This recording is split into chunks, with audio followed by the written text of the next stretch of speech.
stage Davar.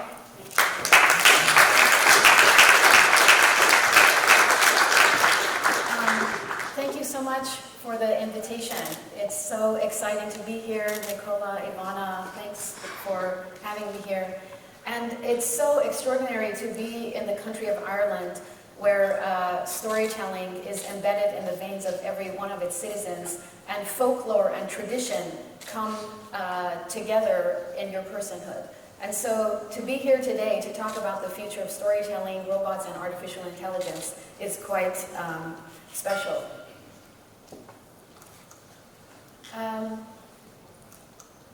I'll give you a little bit of background about my work. So in the past 25 years, I've worked in public broadcasting, primarily at NPR News in Washington. I came to the tech space after 25 years of working for community public broadcasting. So that means that when I would produce a story, I would close my eyes and write it for one person, but I would have to reach 30 million people. My credo is that of National Public Radio, founded in 1970. The fact that we are here to serve the individual, that we are here to make sure that every person, their story is told, and their differences are actually what we celebrate. Their differences is what we share together in stories. And that is my credo as somebody who has been in public broadcasting for many, many years. I also left NPR in 2015. I did a lot of global storytelling with NASA. So I was involved in the International Space Apps Challenge with NASA as the lead storyteller. And that's an event that happens once a year on a weekend. It happens to be October 19th through 21st this year. And it's 25,000 people in 200 cities at the same time hacking NASA data for social good. So you can Google it and read about it, but the idea there as the storyteller was to look at the 25,000 people around the world that were doing different challenges for the Earth and finding some of the common themes. And in 2017, some of the common themes were the remarkable number of women who were participating in these hackathons. And obviously the idea of smart cities, another big one. And then for the Australian Aid Program, I have done several virtual reality stories in Tonga and Tanzania, in Timor-Leste on sustainable farmers. The idea there is to do immersive storytelling and bring those stories back to development officials to give them a sense of what is happening on the ground for them to meet the humanity that they are there to serve. So why storytelling? Because storytelling is really, your purpose is to create a witness in people. The most profound stories aren't read or spoken, they are actually felt.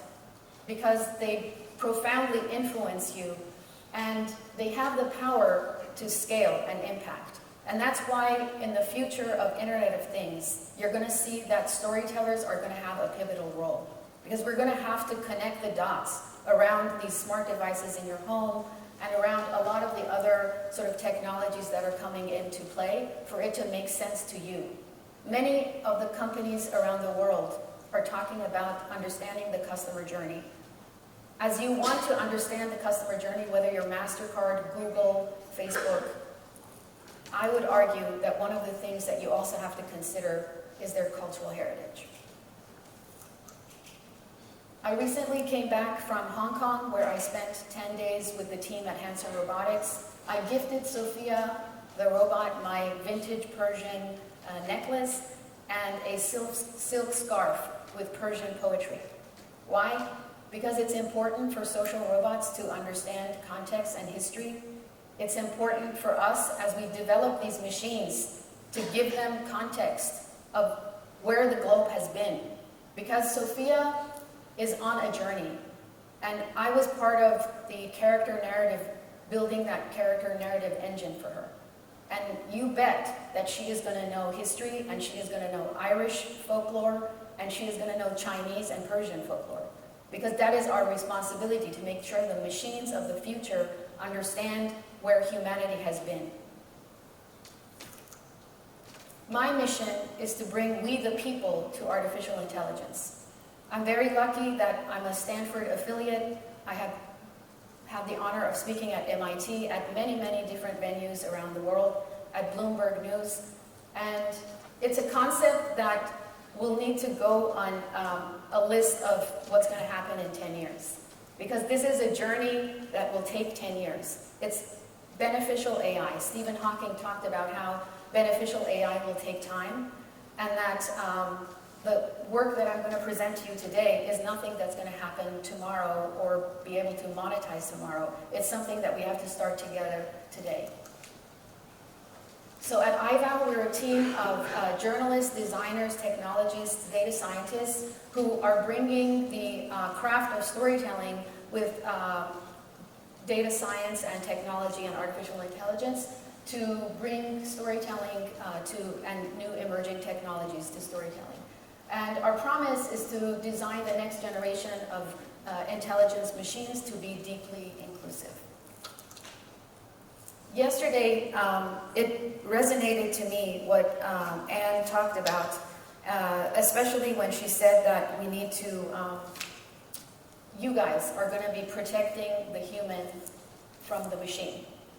So as you think about some of the things I'm talking about, think about what roles you would have in the future as you work with content designers and developers to make sure that this next future that we create together protects humans also from machines. I also thought a lot of the conversations that happened yesterday, Dimitri, Raj, and I have had a lot of conversations. It all comes around to communicating and looking at the future more holistically and not being siloed, having us together as content creators, developers, and testers understand this future together. So what is deeply inclusive AI? Every day we use apps to message each other, we use games to battle our imaginary foes, and we use artificial intelligence to drive smarter decisions. But again, a key puzzle is missing, and that is culture. That's why you read all the headlines. AI systems are built by human beings with implicit biases, so it's no wonder that bots are often biased. Wolfgang Victor Yarlett is somebody who you want to know, and I'll tell you more about him in a second. He is from the Crow Native American tradition.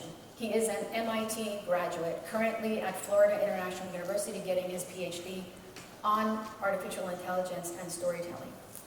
He says that the most pressing concern with regards to social and cultural biases is a failure to adequately address them. And this is going to result in weaker models and poorer understanding of human cognition.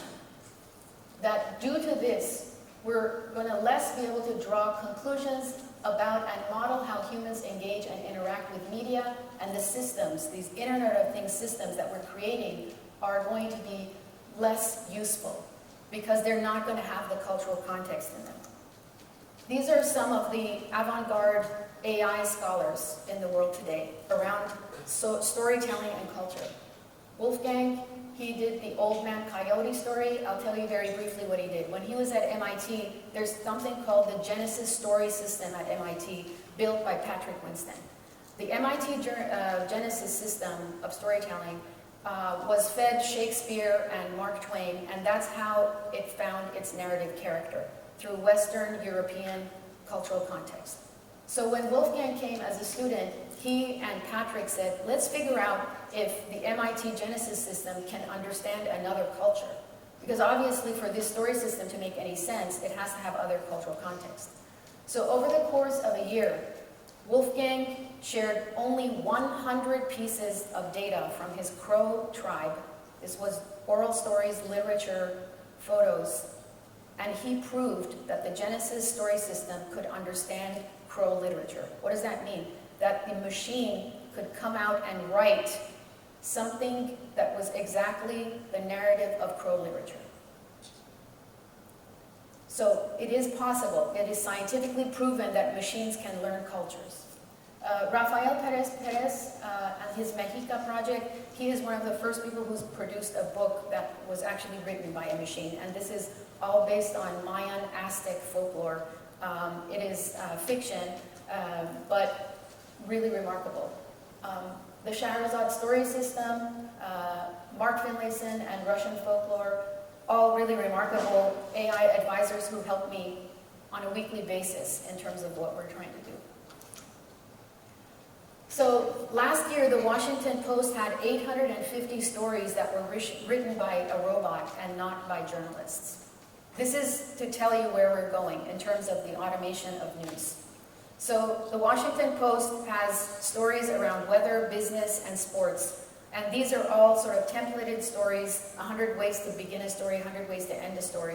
And the data that gets imported is data around sports, business, and weather. So it's not inconceivable that in the future we're also going to be able to integrate cultural data to tell stories in more profound ways. The other companies that are in this space, Amazon Storytime, so there's a collection of professionally narrated stories for kids, so you actually don't need to tell your kids bedtime stories. You can turn Alexa on, and Alexa has actors and famous people who will read your child a story. They obviously then, because it's Amazon, will understand which parts of the story the child liked most and be able to recommend for the next night what stories you might read more in depth because the children are more interested in that. Automated Insights is sort of like ground zero of all of this. Three years ago, the Associated Press teamed up with Automated Insights for their very first automated stories. And so the AP is actually the leader. And Jim Kennedy, who's the Senior Vice President of Digital Strategy at AP, is also somebody who I've had as a mentor. So the development of bots like Siri, Google, Alexa, and others have put AI obviously in the hands of nearly every smartphone user. But as we know, the robotic friends haven't caught up with all of us. They don't understand our accents. They really wouldn't be able to give you any other cultural context. So the viewpoints of millions of people are excluded. So I threw in last February a photo of St. Patrick's Day Parade in San Francisco. And you can see that with 99.2% confidence that this Amazon AWS knows that there's a human, that there are people, that 99.1% confidence there's a kilt, plaid, and bagpipe. So it shows you that in terms of AWS, they have a very sophisticated machine learning around Western festivals. Because when you put in a Native American tradition, AWS is completely confused. It actually thinks that this is a female because of that Native American headdress.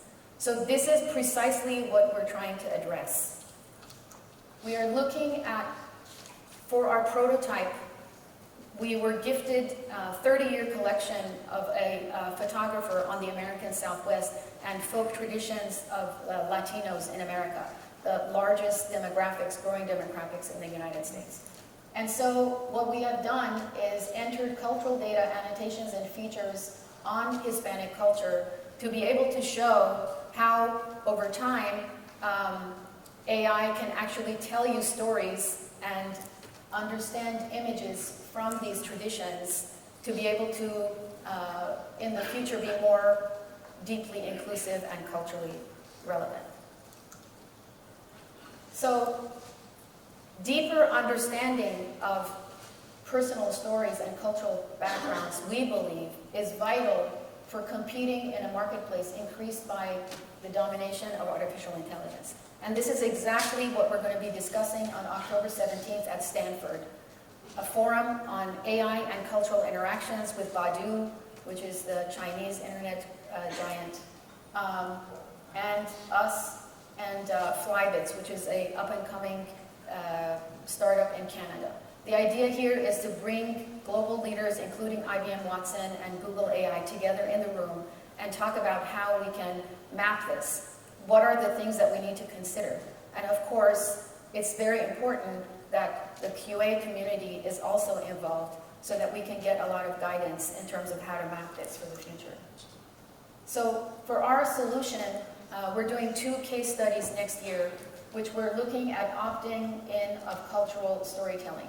So what that means is that we work with specific clients and their loyal customers and ask them if they want to be on a journey, artificial intelligence experiment, and whether they're interested in sharing their cultural story through templated format, and to be able to look back after 6 months and see if that customer journey has actually been impacted. Is there more influence? Is there more engagement? Is there more understanding of who your customer is, and how might that show itself in the sense of, deeper appreciation of the companies that you're buying things from. And in terms of voice, Google accepted our beta, and imagine that you are at an AI conference in Dublin, Ireland, and your son or daughter has an essay they need to write on their traditions, their family traditions, but you're not there. So your child walks into the kitchen and goes to Google Home and says, "Tell me a story about Grandpa John Smith." Can we play the video? Hey Google, let me talk to iVal. Okay, let's get the test version of iVal. Hello, I'm your iVal robot and happy to help you learn more about the work we do on AI and storytelling. Share a story about John Smith. I am John Smith, named after my 2 grandfathers. I was raised in Western Ohio. My family are descendants of Irish farmer immigrants who came to this country in the 1600s. In my heart, I am a farmer, a son and a grandson of farmers, who were also philosophers and musicians. I was taught early on that education and learning were second only to God's loving kindness. My childhood memories include baseball in the fields, fishing on Indian Lake, and my mom's pies cooling in the window, and Sunday dinners at Grandma and Grandpa's house. Our neighbor from the next town over was the first human to walk on the moon. I am John Smith, and my wife, her first name is Iran. We are immigrants, children of immigrants. We are children and grandchildren. We are parents and grandparents. We carry our culture and hope to pass it on. Our combined histories of horses and wagons, letters and mailmen. Our future is becoming electronic, and our storied history also. So the iVal storytelling bot has stories from Native American tradition spoken in Navajo. It has stories from the Hispanic culture spoken in Spanish and English. The idea is that you should be able to interact with your own culture with your virtual assistants. They should be able to tell you at your national holiday whether you want your grandmother's apple pie recipe, your oven, your smart devices in your kitchen. You should be able to opt in to tell your story with them, because we are still human in the future. We are not robots. We want the future and the smart cities and the smart devices to know who we are and to engage with us in a more authentic way. We feel like there is incredible potential for a cultural engine like this to be used in many different industries, from the medical to science to development, education, tourism, software development, and business, and of course, journalism. These are ideas that we've presented in the past year across many different industries. And so for the next year, we will be focusing on the multinational business side of this. So why deeply inclusive AI? To create a more inclusive and ethical society in the context of business, for industry to better understand the customer's needs and motivations, for consumers to feel more affinity with a business who knows them better. Again, just from the vantage point of business. So why do we need you guys in terms of the future? Anne talked about this yesterday.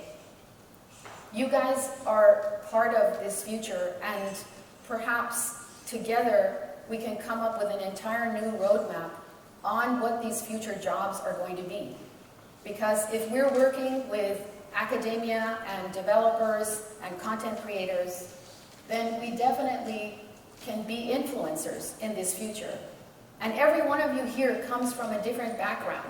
That's what I actually have found incredibly profound about meeting some of you. That you have come here from all over the world. And when you go back home and when you imagine your jobs in the future, wouldn't you want your cultural context to be embedded in the testing that you do? Wouldn't you want to be that person who is responsible for knowing your folklore and making sure that it's annotated correctly? It is a huge monumental task. I am told by Adam, who's here, who is also going to be speaking, that Facebook has something like 9 floors in Barcelona of just people from different worlds and cultures, because they understand that they need to catch up. They understand that they need to understand, the cultural context of different people. This came up yesterday repeatedly. So Dimitri talked about the ubiquitous language, the idea that you need engineers, testers, and domain experts to be together. The idea of Project Aristotle. That is what needs to bring us all together, that we have to be in a safe space. We can't make fun of each other. We can't make fun of each other's accents. We have to be patient that we're going to need to get to know one another a little bit more. And we're going to do this intelligent, predictive analytics, as Nicola talked about, this descriptive analytics and testing, all of this also in the context of the world and cultural considerations. Because, as was mentioned just a few minutes ago, in China, every student is being taught AI in school. Every child is being taught AI in schools. And when you talk about the example of, in China, people are getting, incentives, whether they, have traffic violations or not, well, guess what? In the cultural context of China, that works. I have Geico insurance. And so if I'm a good driver, after 6 months, Geico emails me and says, you know what, we're going to incentivize you because you've been a good driver. So if China is decided that as a nation, they're going to be using artificial intelligence in this way, that's a cultural decision also, right? So that we can't always bring our own value judgments to this future. But this is where we're at. It's already happening. Okay? Machines are being programmed right now on how to interact with us in the future. I encourage you to go to issue.com/iVal, where you can read our interactive report with videos from our AI and Culture Summit. It includes the viewpoints of many of the AI storytelling scholars that I've mentioned, and will give you a lot more background. And really, just to deeply thank you all, because this is an area that I myself was not very familiar with. I can tell you that, especially our work with the Australian Aid Program, World Bank, and NASA, everyone now is talking about monitoring and evaluation. Great, you want to do a VR story. What's the impact that you want to have? How are you going to measure it?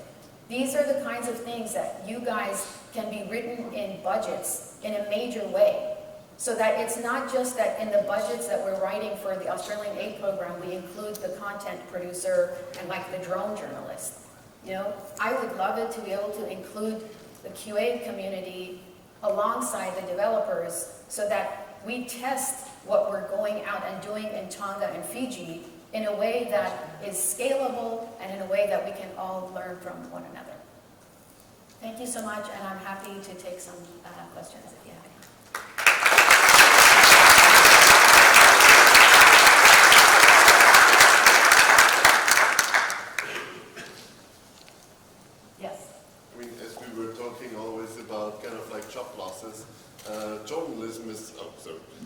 Journalism is already one of the big fields where a lot of battling is going on over the new technologies. Such an AI would actually to rip off a lot of jobs from the journalism industry. As you mentioned, right, there is already the news bots. There is, I think Fox created now everything what they're doing on sports is now AI generated. So there's a lot of buzz around this. How do you see that future of journalism? Yeah, I think it's honestly, the analogy of the surgeon is perfect. So I'll just give you one anecdote.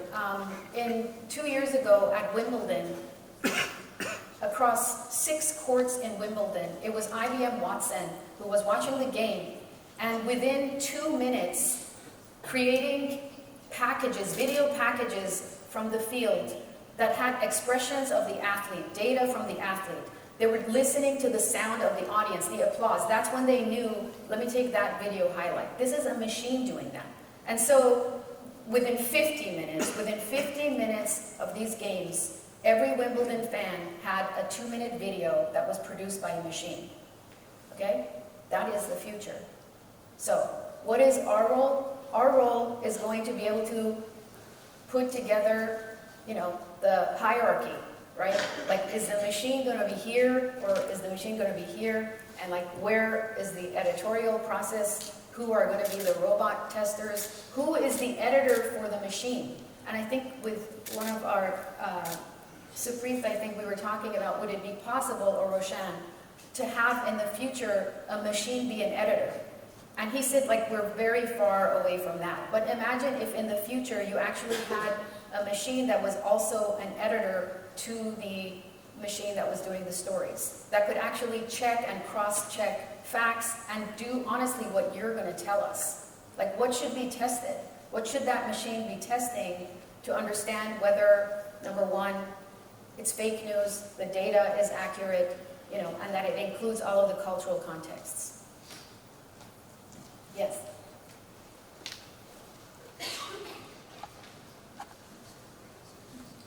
I've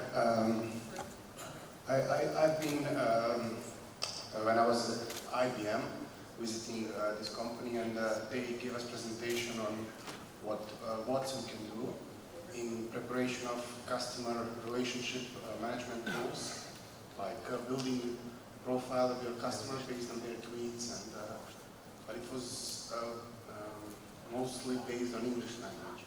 So how is this going to affect also like AI storytelling, and support for different language? Because limitations for Watson were, it was really working only with English. So. Yeah, I completely agree. When we were in Tonga, we were trying to see if we could use IBM Watson, Chef Watson, for some of the ingredients in Tonga to be able to help people encourage to eat healthy. And the ingredients did not match. Like, IBM Watson didn't understand the South Pacific language and then, the context. I think that's exactly the point, is why we have to start. And these are the questions we have to ask. So that's why Facebook has 9 stories with people from all over the world, like the United Nations. The new United Nations, right, is like trying to figure out, okay, which part of the language, which part of the data do we tag? Which part of it do we annotate? What features do we want for it to come out of? How do we index it to bring context? So we're at ground zero of this, and I agree with you that it has to include different languages, which is why our Google Home app has different languages in it. Because our point is that you don't want your virtual assistant always to sound like a robot. Why can't it sound like people in your family? Why can't it be your grandfather telling you a story? And so when we think more outside the box, then you're also helping bring more diversity to that voice space so that algorithms understand different contexts. But great point. Yes. Thank you for your presentation.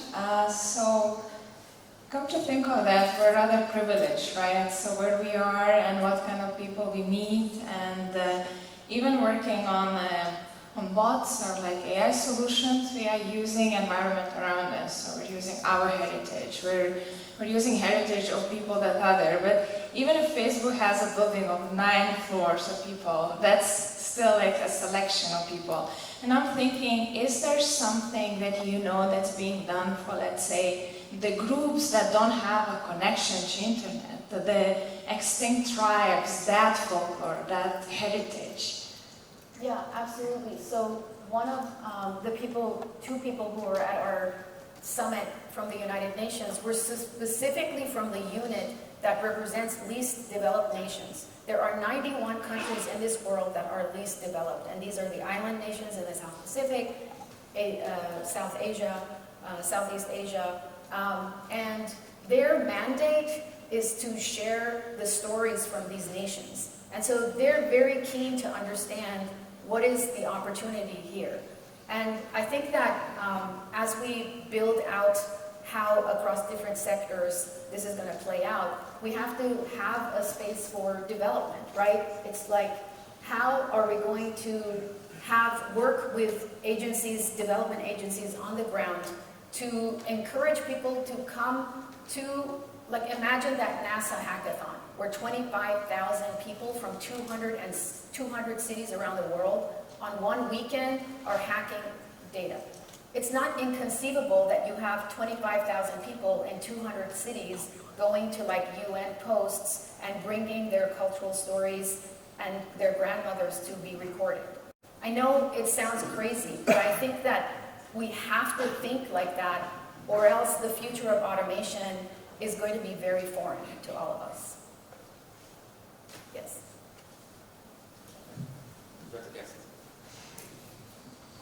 Good morning, Paul Hearns from TechPro magazine here in Dublin. How do you tackle the problem of veracity? When you digitize, it's manipulatable. So if you digitize culture, it's manipulated. Mikko Hyppinen said, if something is smart, it's vulnerable. If data is digitized, it's not immutable. Yeah, absolutely. Well, I think that if you look at all of the counties and cities and municipalities around the world that are working on smart city, right? They all are coming together and not working in silos. They're bringing together data from the community around, traffic, around all the things, infrastructure, all of the things that the city needs in order to decide how they're going to make the city function smarter. That data is what I'm talking about. I'm saying that we have to also now consider cultural data. Well, absolutely, it's prone to being hacked, etc. I hear you. But how about all of the other bodies of data that are already being considered in making our city smart? All we're saying is that let's pause and also include culture.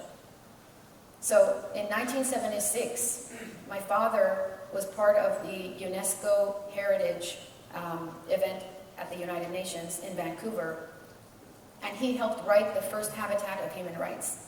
And he said that we should include culture. That was in 1976. We haven't done that yet. And so I hear you on that data and the vulnerabilities of data, but that shouldn't stop us from trying to find a sophisticated way, whether it's through blockchain, where the privacy issues are more contained and you can check back to see who the original author was, that we should think together on how we can do that so that it's safe. But it's definitely a consideration. Would you like the last question? Yes. Thank you for the beautiful insight on all these topics. I'm looking at this chart and I'm wondering myself, as a fan, what about the politics? Do you have politics? Yes. Do you have any information how this intelligence is penetrating, or is it not penetrating the field of politics, not in a way maybe as Simov described the Prime Minister to be an android, but maybe some influencing in a positive or negative ways, I don't know. Sure. So I think in the context of Washington Post, they are beginning to use automated news in the context of politics, but I think that that's very much drawn between like Republican, Democrat, liberal, conservative, and being able to pull together stories from different persuasions. So I don't think that the political landscape is thinking about integration of culture. I was at a summit at Politico in Washington, D.C. with a roundtable of government officials, industry, and academia, and that was one of the first times that we were talking about deeply inclusive AI. In the U.S. context, anyway, we're very much at the beginning of that and at a government level. Also, I'll share with you that on October 29th, I'll be the Deputy Director of the White House Presidential Innovation Fellowship Program, which is a tour of duty in innovation. And so I do hope that I can take some of my knowledge into the American government and talk about cultural diversity. Thank you so much.